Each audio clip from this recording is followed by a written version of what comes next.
Bonjour. Lecture de l'Évangile de Luc au chapitre 1er, depuis le verset 26. Dieu envoya l'ange Gabriel dans une ville de Galilée nommée Nazareth, chez une jeune fille fiancée à un homme appelé Joseph, qui était lui-même un descendant du roi David, et le nom de la jeune fille était Marie.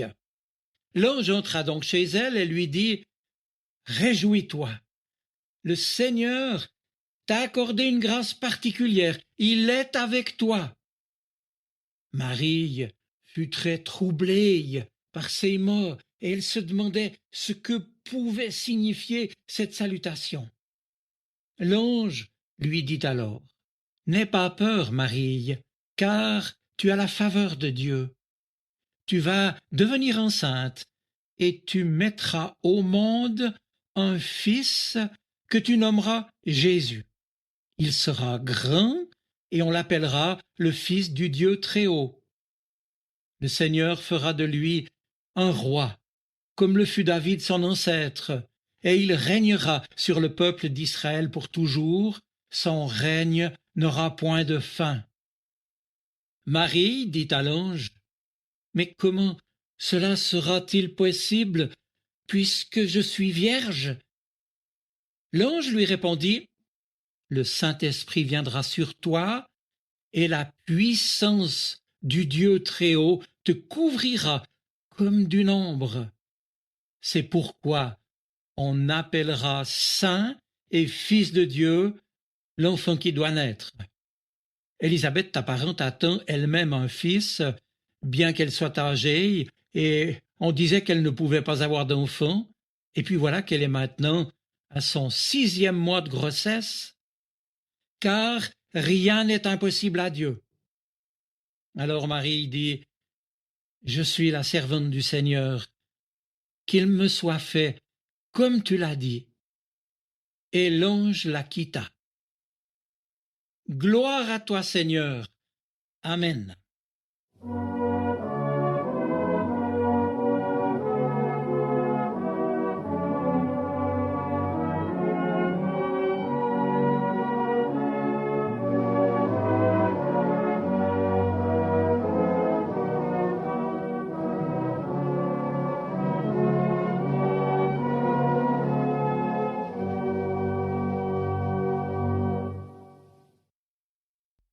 Pour beaucoup, Noël est synonyme de cadeau. Eh bien, évidemment, lorsque nous sommes enfants, nous associons Noël avec les cadeaux qu'on aimerait bien recevoir. Et puis, adultes, la question qui se pose, c'est « Mais qu'est-ce que je pourrais bien offrir à celui-ci ou à celle-là ?» Voyons voir, pour elle, un parfum et un gel douche, peut-être, ou bien 2 pots de miel pour son petit déjeuner. Et puis pour lui, peut-être un livre ou un pull, une bonne bouteille. Bref, mes amis, c'est chaque année la même chose, et il ne s'agit pas de se planter, comme on dit, en offrant quelque chose qui ne fera pas plaisir. Cela dit, la question la plus importante, à mon avis, c'est pourquoi se fait-on des cadeaux à Noël?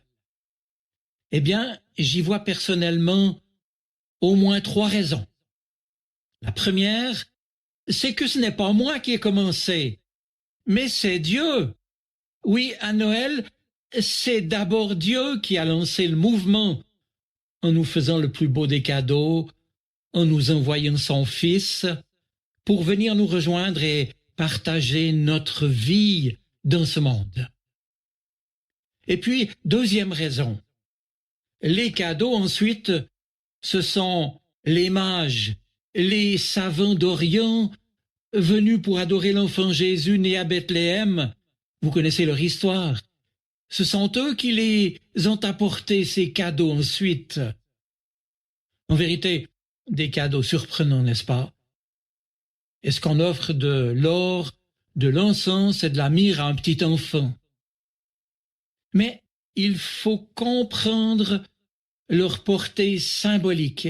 Il faut comprendre que ces cadeaux exprimaient leur triple conviction que ce petit enfant, petit, fragile, faible, couché dans la mangeoire d'une étable, était en fait, paradoxalement, un roi qui méritait l'or. Et puis, l'encens aussi en hommage à sa divinité alors de fils de Dieu.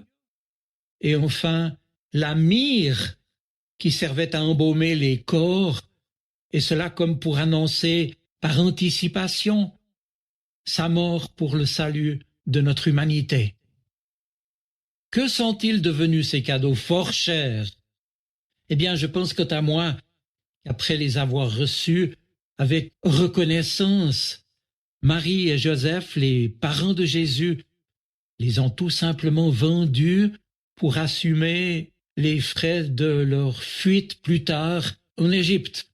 J'ai dit en Égypte et pas en Jeep, puisqu'à l'époque, bien sûr, on voyageait à pied, souvent simplement avec un petit âne. Et puis, j'en arrive enfin à la troisième raison des cadeaux. C'est bien sûr pour dire notre amour, notre affection ou notre amitié à nos proches, à ceux qui nous entourent et que nous apprécions. Alors moi, aujourd'hui, qu'est-ce que je vais offrir à Jésus? Mais pour pouvoir me décider, je dois me demander qui il est pour moi. Que puis-je lui donner? Un aftershave? Une bonne bouteille, du miel ou du chocolat? Non. Alors après y avoir bien réfléchi, j'ai soigneusement fait 2 paquets cadeaux. Un tout petit et puis un bien plus gros. Dans le plus petit, bien emballé et protégé d'abord dans un papier de soie, puis dans un petit coffret, puis dans un étui, puis dans un carton. J'y ai mis ma vieille clé en fer. Une clé forgée à la main qui date pour le moins du XVIe ou du XVIIe siècle au plus tard. Une clé que j'ai conservée précieusement puisque c'est mon grand-papa qui me l'a donnée quand j'étais encore presque adolescent. Cette clé, il l'avait lui-même retrouvée bien cachée derrière une poutre dans les combles de la très vieille boulangerie dont il a été le dernier boulanger pendant de nombreuses années, et cela jusqu'à sa retraite. C'était alors la maison familiale. Et si j'ai décidé d'offrir symboliquement cette clé à Jésus, en fait, je l'ai fait depuis longtemps. C'est pour lui dire qu'elle représente pour moi, en somme, la clé de ma propre vie. Une vie précieuse pour moi, bien sûr, déjà bien usagée, et diront certains un peu tordue comme la clé, mais dont lui est pourtant devenu le propriétaire, je l'ai dit depuis bien longtemps maintenant. Et cela, croyez-moi, je ne l'ai jamais regretté, car lui, le Seigneur, m'a permis de comprendre qu'il avait tout fait pour effacer mes fautes et mes péchés et m'accorder son pardon pour vivre une vie nouvelle avec lui. Ainsi, j'ai pu faire l'expérience quotidiennement que lui me parle et qu'il me guide au travers de sa parole, la Bible, et que c'est lui qui donne des forces et du sens à mon existence et à mes engagements. Alors donc, au travers du symbole de cette vieille clé forgée, je veux aujourd'hui lui redire que ma vie tout à nouveau, je la lui donne. C'est sans doute le plus beau cadeau que je peux lui faire. Et je sais, pour le temps qu'il m'accordera encore, que je peux compter sur sa fidélité, sur sa fidèle bonté, sur son amour et sur son appui qu'il me renouvelle chaque jour pour vivre ma vie avec lui et pour lui. Alors maintenant, j'en arrive à mon second paquet. Nettement moins beau, nettement moins bien emballé que le premier. Puisqu'en fait, ce que j'y ai mis, je l'ai caché dans une succession de cartons placés les uns dans les autres, un peu comme une poupée russe, pour bien faire comprendre que ce que j'y ai mis, c'est vrai, touche à des domaines que je me suis bien souvent gardé pour moi seul. C'est vrai que j'ai ouvert toute grande la porte de ma vie à Jésus-Christ pour qu'il vienne habiter et agir en moi, je l'ai dit. Mais il est certain aussi, je l'avoue, qu'il reste encore des petites pièces avec des armoires et des recoins dans lesquels j'ai de la peine encore à lui permettre d'entrer. Il y a par exemple, en fait, cela ne nous concerne que lui et moi. Et lui sait bien de quoi il s'agit. Et j'imagine qu'il en va de même pour vous aussi, n'est-ce pas? Alors aujourd'hui, de toutes ces portes encore fermées à ce que le Seigneur pourrait vouloir en faire, je veux lui donner toutes les clés. Et vous l'avez compris, après avoir ouvert carton après carton, j'y ai mis donc tout au fond, sur un simple papier d'emballage, un véritable trousseau de clés, un trousseau des clés de toutes sortes, de toutes tailles, mais qui toutes peuvent ouvrir les serrures pour lesquelles elles ont été faites. Il y a notamment celle de la pièce de certaines vieilles blessures pas encore complètement cicatrisées, et puis la pièce de mes échecs et de mes écarts de conduite dont je ne suis vraiment pas fier. Il y a la pièce ou l'armoire de mes peurs les plus enfouies, et puis celle de mes antipathies naturelles ou de mes égoïsmes toujours renaissants malheureusement. Il y a aussi ces armoires ou ces placards encore fermés dans lesquels il n'y a bien sûr ni cadavre ni squelette, mais à l'intérieur desquels assurément la lumière n'est pas encore entrée. Bref, vous voyez bien tout ce que cela peut aussi représenter pour chacun de vous, n'est-ce pas? Alors aujourd'hui, je ne formule aucune résolution parce que je sais qu'elles ne servent à rien ou à pas grand-chose. Mais simplement, en cette période de l'Avent, je veux faire confiance au Seigneur pour lui offrir la possibilité d'entrer et d'ouvrir ce qui lui plaira. Alors je veux donc symboliquement lui remettre ce trousseau de clés que j'ai jusqu'ici gardé pour moi tout seul. Lui m'a tout donné. Il a tout accompli pour moi et j'ai expérimenté jusqu'ici que ce cadeau qu'il m'a fait en Jésus-Christ et que tout ce qu'il a fait pour moi jusqu'ici était pour mon bien, même si dans un premier temps je ne l'ai pas forcément toujours vu. Alors il est temps que je lui remette toutes choses pour que lui puisse les éclairer de sa lumière, les transformer surtout progressivement, et puis finalement utiliser ce qu'il pourra pour sa gloire. Jésus disait, « Venez à moi, vous tous qui êtes fatigués de porter une lourde charge. Venez à moi, et je vous donnerai du repos. » Eh bien, Seigneur, je veux venir à toi, déposer devant toi en ce temps de l'Avent ce qui est nécessaire, ce que je te demande de porter à ma place, ce que je te demande de transformer par ta présence, par ta lumière, tout cela, je veux te le laisser. Seigneur, je sais, c'est un drôle de cadeau, mais tout ce que je suis, ce que j'ai, ce que je ne sais pas faire, tout cela, je veux te le laisser. Alors mes amis, avec moi maintenant, je vous invite à prier. Seigneur, plutôt que d'être seulement occupés ou préoccupés à chercher ce que nous pourrions offrir à ceux que nous aimons.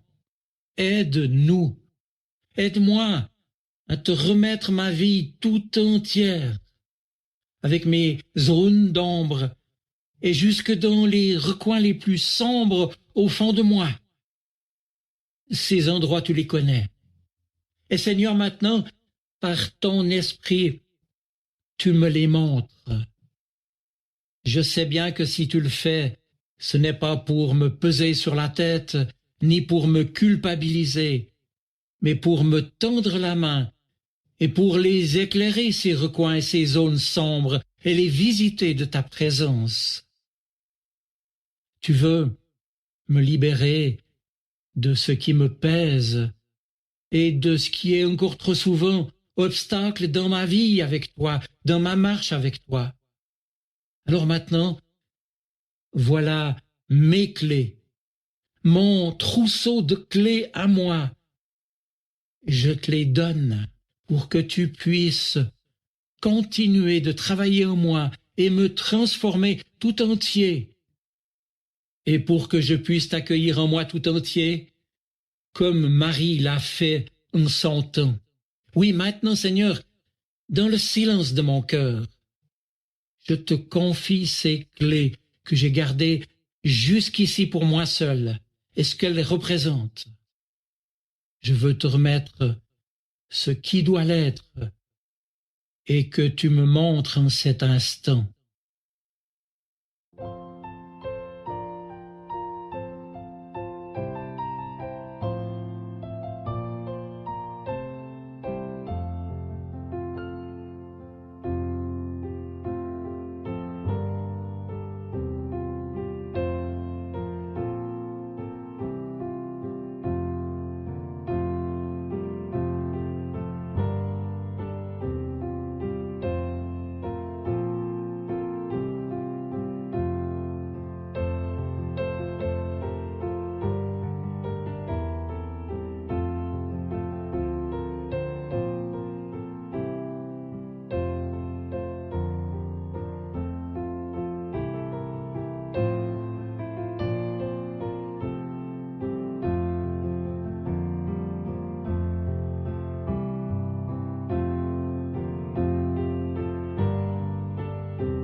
Je te remercie. Nous te remercions, Seigneur, Jésus, Emmanuel, Dieu avec nous, bonne nouvelle dans notre vie. Toi, l'enfant de Noël, qui nous a aimés comme on n'a jamais aimé. Et pour t'exprimer notre reconnaissance pour ta fidèle bonté, pour ta bienveillance, toi qui prends soin de nous, pour te demander aussi de nous aider à vivre chaque jour davantage dans la foi, dans l'amour et dans l'espérance. Oui, nous voulons te dire maintenant la prière que toi-même tu nous as enseignée. Notre Père qui es aux cieux, que ton nom soit sanctifié, que ton règne vienne, que ta volonté soit faite sur la terre comme au ciel. Donne-nous aujourd'hui notre pain de ce jour. Pardonne-nous nos offenses comme nous pardonnons aussi à ceux qui nous ont offensés. Et ne nous laisse pas entrer en tentation, mais délivre-nous du mal. Car c'est à toi qu'appartiennent le règne, la puissance et la gloire pour les siècles des siècles. Amen.